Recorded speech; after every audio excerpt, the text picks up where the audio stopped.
ఆదివారం రోజు నేను టిఫిన్ కోసమైతే సేమియా పులిహోర తయారు చేశాననమాట.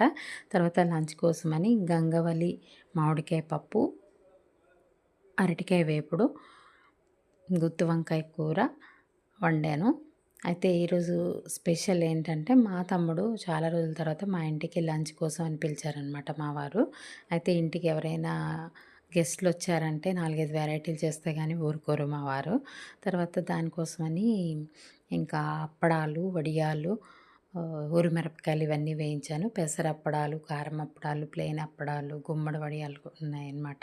తర్వాత బీర పొట్టుని కూడా ఫ్రై చేశాను. ఇదైతే నేనే తయారు చేశాననమాట. అది ఎలాగ తయారు చేయాలనేది ఇంకో వీడియోలో పోస్ట్ చేస్తాను. ఇంట్రెస్ట్ ఉన్నవాళ్ళు చూడండి.